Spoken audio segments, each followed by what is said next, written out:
Welcome, welcome, welcome, everyone. Welcome to Conversations with Davina, where we talk about overcoming obstacles in our everyday lives. We all have things that we're going through, that we have gone through, or that we're in the middle of. We're stuck in the middle of something that we're going through. And this is a space where we're here to lift each other up, provide support, know that you are not alone in what you're going through because we all have faced challenges in our lives. And we want you to know that you're not alone in this. So today, I'm so glad to have Nichole with us. Nichole is a wife, mom to six daughters, nurse, and grief coach.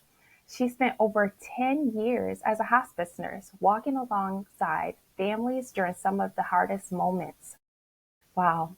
But what makes Nichole's story so meaningful and special is how she has taken her own experiences and loss, including losing both of her parents just months apart and facing struggles in her marriage, and used them to help others find hope and healing in their grief journeys. So, before we get going and talk to Nichole, I just want to share that A Caring Voice for You is here to create a community where you feel supported and understood. So, if you haven't met me yet, I'm Davina. I am the owner and founder of A Caring Voice for You.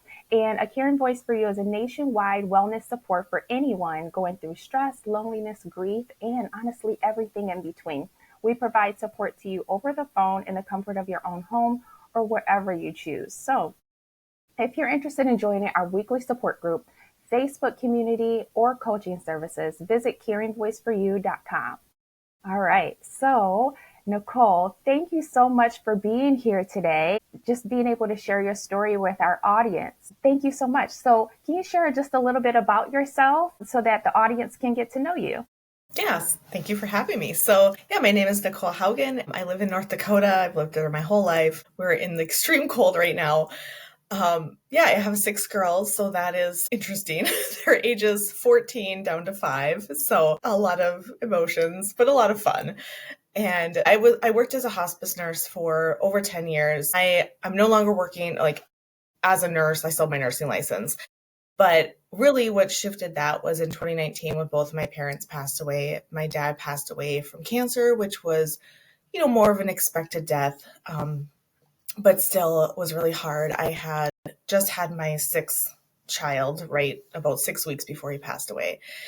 And then my mom passed away um, in December. She missed her turn coming home. It was storming out, and she missed her turn coming into her driveway and accidentally turned onto the water right by her driveway, and her car went through the water.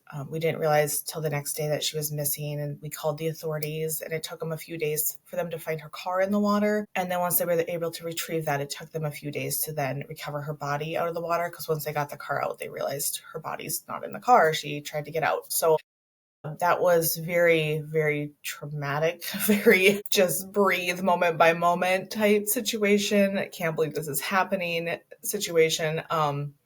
And then about a month after that, I found out that there was financial infidelity in my marriage. So a lot of credit cards that had been used and racked up over the years by my husband. And so I was then grieving also a marriage that I thought I had and realized it was not what I thought. So a lot of grief. And then COVID hit, right? So all of my jobs shifted, the whole world shifted. So a lot for me, it was a lot of anger.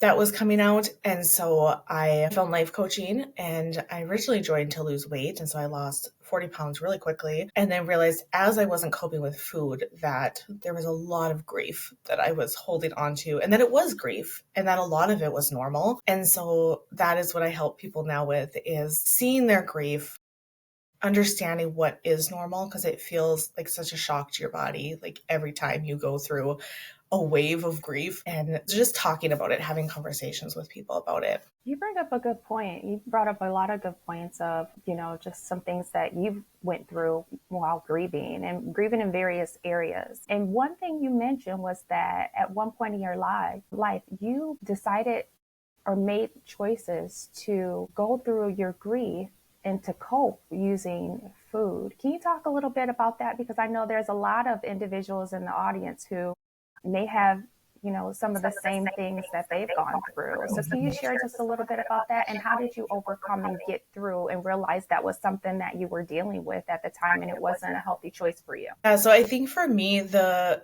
realization came when I was like, something has to give. Like I cannot keep either, like just something has to give. I was working, I was juggling six kids, so they were distance learning at the time, which was like a mess. And then I was angry all the time at my husband. I didn't like how I felt. I didn't like the clothes, like how I felt in my own body. And so I was like, I don't even know if I like consciously asked myself, but I think looking back, I was like, I think this will help me feel the best, the fastest. Like, this is the thing I can control. And so, and I knew that I've probably always been an overeater, or emotional eater. I just don't think I realized it. Or when I was younger, before I had kids, like, it didn't matter. The weight would just fall off, right? Like, Yes.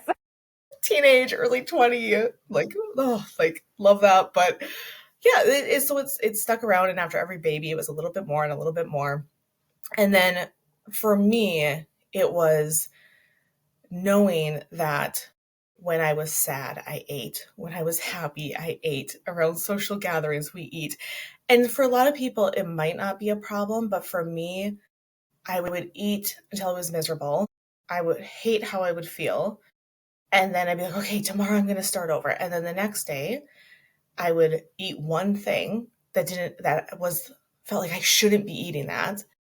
And then it would just start the spiral again. And so for me, what I have noticed and realized is like anytime you feel like you're in that spiral of I can't stop, right? It could be food, it could be alcohol, it could be drugs, it could be scrolling on your phone. It could like anything like that that's really you're trying to get out of reality and you're trying to feel better and you feel like it's become a problem. That's what I was like, okay, this is a problem for me. And often sometimes it takes that stopping and recognizing, all right, this doesn't feel good. Something's not right. You're uncomfortable while you're sitting in it for us to realize, all right, something needs to happen. Something needs to change. So I'm glad that you I don't know, recognized that and made the shift in your life for the better. So I know you talked a lot about earlier about grief and losing your parents, which is I can't imagine. I can't imagine. And there's people who have lost loved ones. And it's something about losing a loved one that, when you're going through it, no one can really understand exactly what you're going through. I lost several loved ones in a short period of time, and it just felt just unreal. And I couldn't get a grip on life. I felt like I couldn't get a grip on just waking up every day and moving forward. I felt stuck. Can you share a little bit about what helped you the most when navigating and getting through the loss of both of your parents in such a short period of time?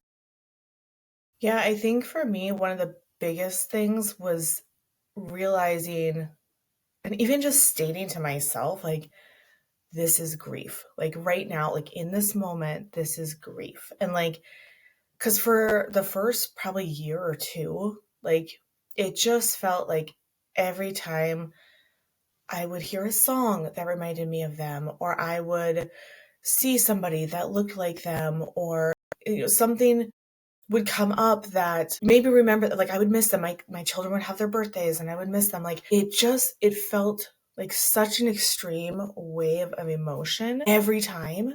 And I think I knew that like grief wasn't gonna be like one and done, right? Like I knew that I would be sad. I knew, but like the level of intensity every time I was not anticipating. And so it felt like there was something wrong with me.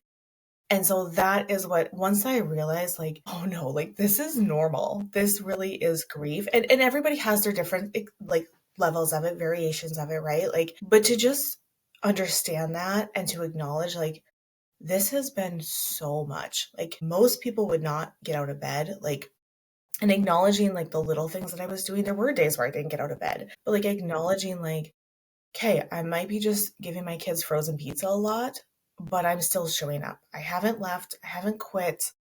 Still like I'm still trying. And so that I Right. think is like, we don't recognize that enough, like how hard it is in those levels of like, it does. It feels like a wave crashing over you and like you're Hmm. floundering to get your footing. And like, so I think that we don't acknowledge and recognize enough that the little wins that we have in that. I love that you said, like, just look at the positivity, those small things that you're doing that's good, because that's what's going to help. That's what's going to lift you up.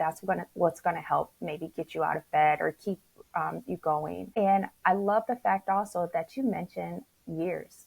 You said 1 or 2 years. So grief has no time limit. And I always like to share with my clients that, some people grieve for a short period of time, some people grieve for a long period of time, but you are the only one that can define your time limit with grief and grieving and everything that you're going through, because you are your own individual. So, it takes time, and you could be fine for a while, maybe even months, maybe even years, and something like a song or something that'll come up and that'll kind of trigger thoughts of memories of that loved one and kind of bring you back for a moment and still be going through that grief. So I think, I don't know, from my perspective, grieving, it takes time, and it, I don't think it ever kind of stops, but you just get a little bit more comfortable with your day-to-day life. What are your thoughts about that in general?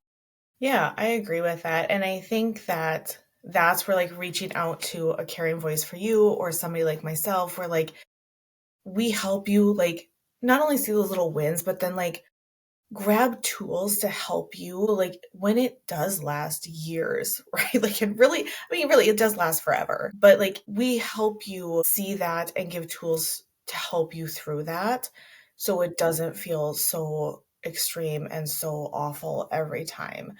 And so, yeah, I would agree that it lasts really forever because that person is gone now. And so Mm-hmm. that's not going to change. It does get a little better, and it can get a little better a little faster using tools that we can help you with. Absolutely. Absolutely.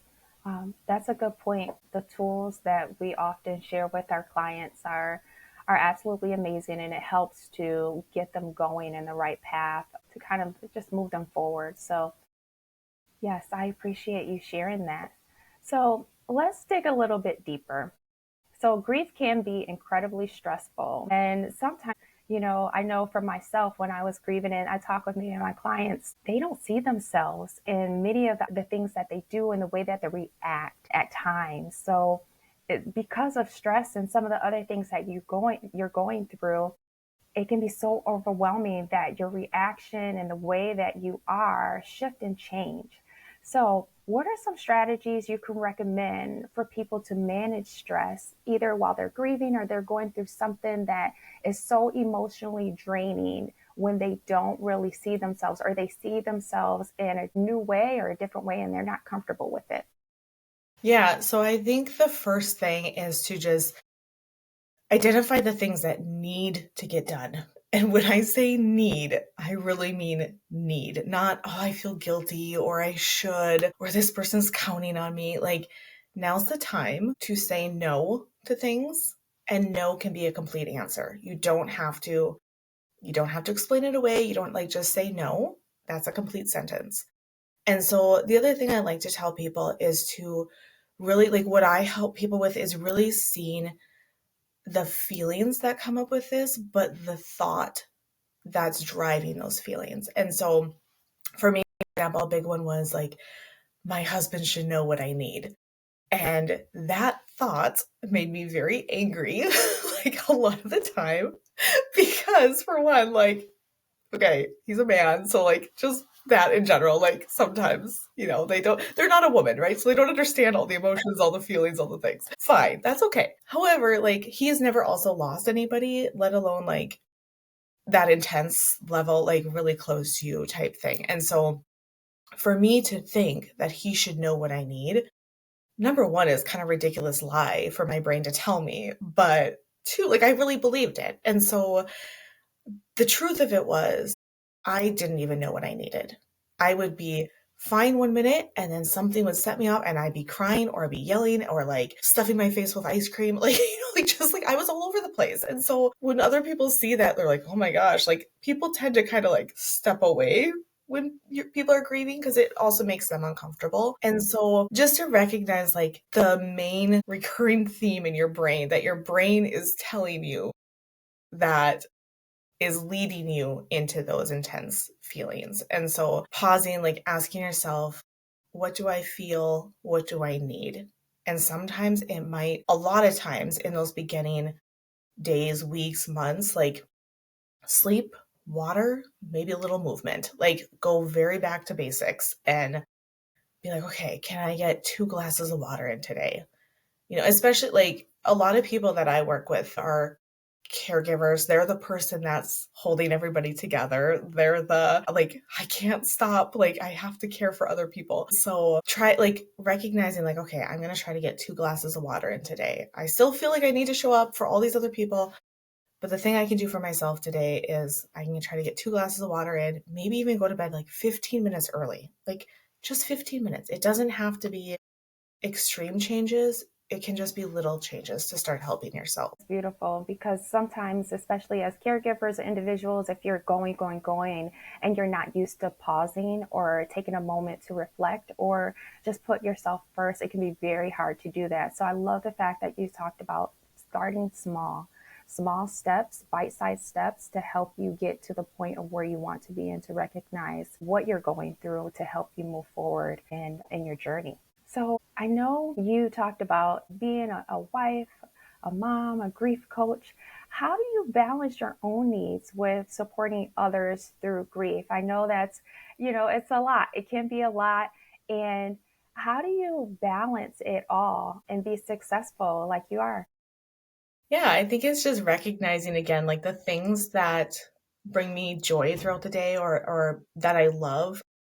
So I always tell my clients, like, make a list of 20 things that you love, and they can be super simple.